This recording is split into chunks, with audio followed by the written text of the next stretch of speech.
Bismillahirrahmanirrahim.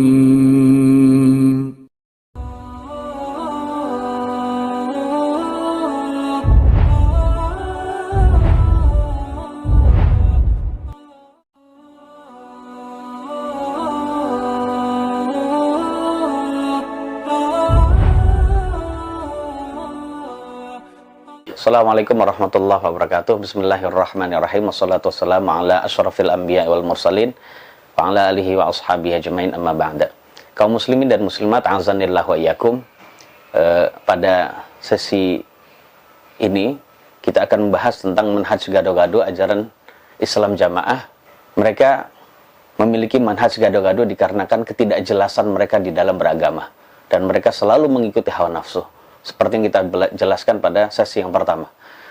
Ikhwani wa akhwati fillahi rahimanillah wa iyyakum, termasuk manhaj yang diadopsi oleh golongan Islam Jamaah adalah mereka memiliki metode seperti kaum Mu'attilah. Kalau kita membahas masalah akidah jamaah sekalian ya, maka kita akan mengetahui istilah Mu'attilah itu adalah golongan yang mengingkari asma dan sifat-sifat Allah Subhanahu wa taala. Mereka sama. Terkadang mereka menempuh metode kaum Mu'attilah, ya, yaitu kaum yang berada di dalam Islam, menisbatkan dirinya kepada agama Islam, namun ternyata mereka mengingkari nama-nama dan sifat-sifat Allah Subhanahu wa taala. Dari golongan kaum Jahmiyah, Mu'tazilah, Asy'ari, Maturidi dan lain-lain. Nah, terkadang mereka demikian itu.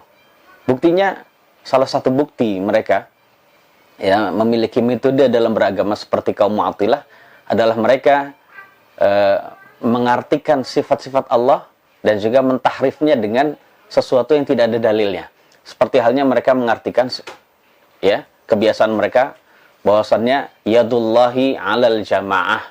Mereka mengartikan tangannya Allah itu bersama dengan jamaah. Kemudian mereka mentafsirkannya, maksud dari tangan Allah adalah pertolongan Allah.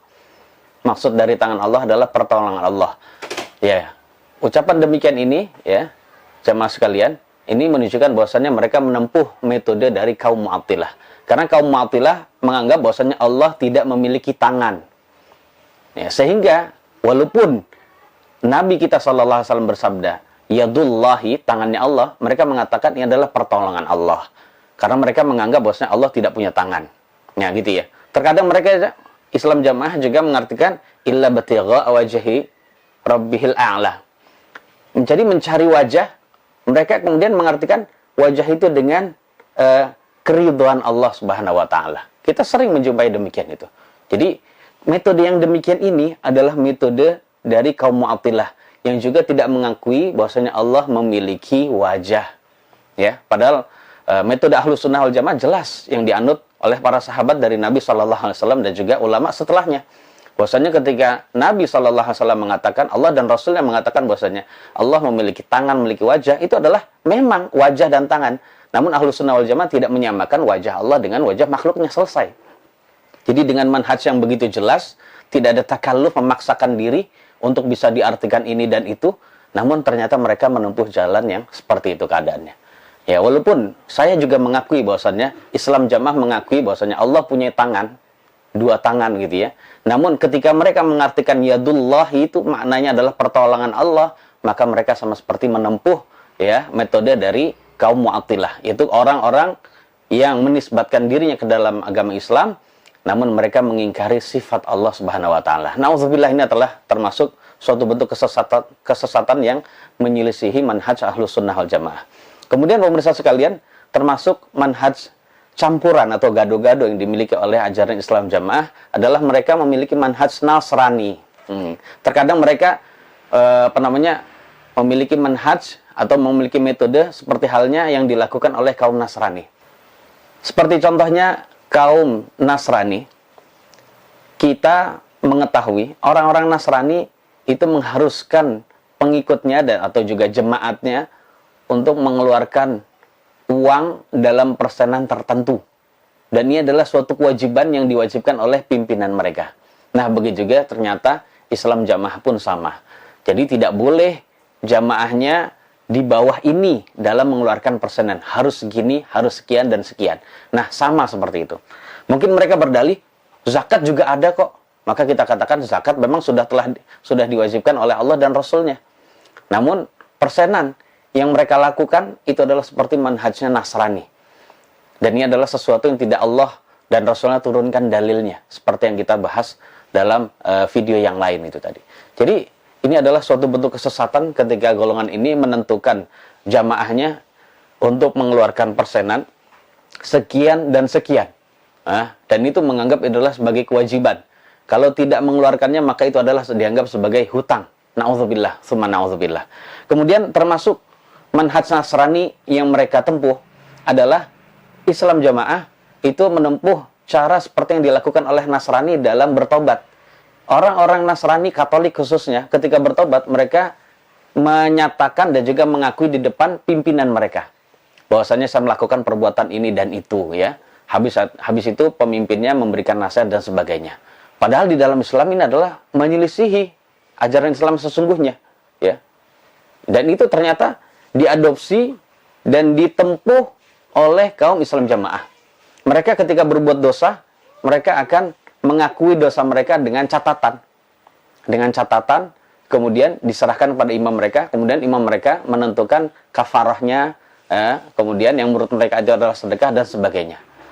Jadi demikian jamaah sekalian. Ini adalah suatu bentuk kesesatan. Padahal menurut jalan yang benar, jalan yang lurus berdasarkan manhaj Ahlus Sunnah wal Jamaah, dan ini adalah ajaran Islam sesungguhnya, dosa yang dilakukan oleh seseorang, apapun dosa tersebut, dosa yang samar maupun dosa yang lahiriah, dosa samar maupun dosa yang lahiriah, dosa besar maupun dosa kecil, semuanya harus disembunyikan. Jadi tidak boleh ditampakkan kepada orang lain. Namun kewajiban dia adalah harus bertobat antara dia dengan Allah Subhanahu wa taala. Tidak boleh diberitahu kepada siapapun. Jadi bagi kita yang memiliki dosa masa lalu, tidak boleh kita disiarkan, ya, tidak boleh dosa tersebut disiarkan kepada orang lain. Karena ini adalah salah satu bentuk kekeliruan, ya. Dan itu bertentangan dengan hadis Nabi yang sahih yang diriwayatkan diantaranya oleh Al-Imam Bukhari. Imam Al-Bukhari berkata di dalam kitab sahihnya, babu satril mu'mini ala nafsihi. Babu satril mu'mini ala nafsihi. Kalau kita belajar Sahihul Bukhari, maka Imam Al-Bukhari ada menulis bab babu satril mu'mini ala nafsihi. Itu bab seorang mukmin menutupi dosanya dan juga aibnya diri sendiri. Jadi seperti itu, jamaah sekalian yang dirahmati oleh Allah Subhanahu wa taala. Karena dan saat itu Imam Al-Bukhari menyampaikan hadis yang pertama, kullu ummati mu'afan illal mujahirin. Setiap umatku akan terselamatkan dari hal-hal yang buruk dan juga dosa kecuali orang-orang yang menampakkan. Dan termasuk bentuk menampakkan, wa inna minal mujaharah, kata Nabi, wa inna minal mujaharah ayya'malar rajulu billaili amala. Yaitu seseorang, ya, termasuk bentuk menampakkan adalah seseorang melakukan perbuatan dosa di waktu malam, ya. Tsumma yusbihu wa qad satarahullahu alaihi fayaqul ya fulan amiltul barihata kadza wa kadza. Kemudian di pagi hari padahal Allah sudah tutupi dia. Dia berbuat dosa sembunyi-sembunyi, Allah sudah tutupi, enggak dikasih tahu kepada yang lain, namun ternyata dia di pagi hari berkata kepada orang lain, "Hei fulan, wahai temanku, wahai sahabatku, saya tadi malam melakukan ini dan itu." Wa qad bata yasturuhu rabbuhu fayusbihu yakshifu sitrallahi alaihi. Padahal dia di malam hari sudah Allah tutupi, namun di pagi hari dia telah membuka tutupnya Allah Subhanahu wa taala. Ini adalah salah satu bentuk celaan kepada orang yang habis berbuat dosa, kemudian dia tampakkan, dia sebarkan walaupun kepada pemimpin agamanya. Ini adalah mirip dengan Katolik. Begitu juga Nabi kita SAW juga telah mengajak kepada kita dan memerintahkan kepada kita secara isyarat agar kita kalau berbuat dosa itu kita sembunyikan dari orang yang lain. Nah, di dalam hadis yang kedua, Al-Imam Al-Bukhari menyampaikan suatu hadis tentang najwa. Najwa itu maknanya adalah bisik-bisik, maksudnya pembicaraan rahasia antara Allah dengan hambanya. Kita tahu berdasarkan suatu hadis, setiap orang itu akan berbicara secara privat dengan Allah Subhanahu wa taala. Karena Nabi kita sallallahu alaihi wasallam bersabda, ma minkum min ahadin illa sayukallimuhu rabbuhu wa laisa bainahu wa bainahu tarjuman. Jadi tidak ada seorang pun dari kalian melainkan dia akan diajak bicara oleh Rabb-nya, oleh Tuhannya, dalam keadaan antara dia dengan Rabb-nya tidak ada juru bicara, alias langsung. Jadi akan bicara secara langsung. Dan saat itu ikhwani wa akhwati fillah rahimanillah wa iyyakum, Allah akan dijelaskan hadis najwa itu yang diriwayatkan oleh Al-Imam Bukhari dari sahabat Nabi Ibnu Umar. Dijelaskan hadis tersebut bahwasannya Allah akan meletakkan tutup antara hamba tersebut dengan hamba Allah yang lain. Nah, setelah ini dalam rangka Allah saat berbicara dan menanyakan, menginterogasi kepada hamba Allah yang beriman ini agar tidak ketahuan kepada yang lain. Ini adalah menjadi salah satu bentuk ya rahmat Allah kepada seorang yang beriman ya. Ketika Allah menanyakan mereka, maka Allah tidak akan mempermalukan mereka. Jadi Allah Subhanahu wa taala akan berfirman, "Amil takadza wa kadza?" Kamu telah melakukan ini dan ini kan? Maka saat itu hamba Allah disuruh ngaku dengan berkata, "Iya ya Allah." Kamu dahulu pernah melakukan ini dan itu kan? Iya ya Allah. Semua dosa-dosa orang yang beriman itu disebutkan oleh Allah. Dan tidak ada satupun yang tersembunyi. Dan ketika dalam suatu hadis itu dijelaskan, bahwasannya ketika seorang beriman, ketika sudah diketahui semua dosa-dosanya, dan dia ngakui, dia merasa dirinya akan binasa, maka saat itu Allah berkata, ingat ya mas kalian, Allah berfirman begini, "Inni satartuha laka fid dunya, wa ana aghfiruha lakal yaum." Sesungguhnya saya telah menutupi semua dosa-dosa tersebut di dunia, dan saya akan mengampuni semuanya itu untuk kamu. Maka saat itu, seorang yang beriman itu benar-benar ya, sangat bergembira. Ketika dia merasa dirinya akan binasa, maka saat itu dia akan mendapatkan kegembiraan karena ternyata dosa-dosanya diampuni oleh Allah. Dan dari sabda Nabi yang menunjukkan firman Allah, "Inni satartuha laka fid dunya." Sesungguhnya saya telah menutupi dosa-dosa tersebut. Dan ini menunjukkan bahwasanya dosa-dosa tersebut dia telah melakukannya dengan sendiri dan Allah telah menutupi dan dia tidak membuka ya kepada orang lain. Dan ini menunjukkan sekali lagi adalah karena ya dia menutupi dosa-dosanya. Ketika dia melakukan perbuatan dosa, dia tidak kasih tahu kepada yang lain. Ini adalah sebagai bentuk, ya sebagai suatu jalan atau sebab dia akan mendapatkan ampunan dari Allah Subhanahu wa taala. Kemudian termasuk manhaj Katolik yang ditempuh juga oleh Islam Jamaah adalah ketika mereka melakukan pembatasan di dalam masalah menuntut ilmu. Kita tahu bahwasannya Islam Jamaah itu adalah golongan yang tidak memperbolehkan jamaahnya untuk menuntut ilmu di tempat-tempat yang lain. Bahkan di tempat jamaahnya yang lain itu tidak boleh. Jadi kalau sudah di sini saja. Hanya di sini atau di sini selain ini tidak boleh.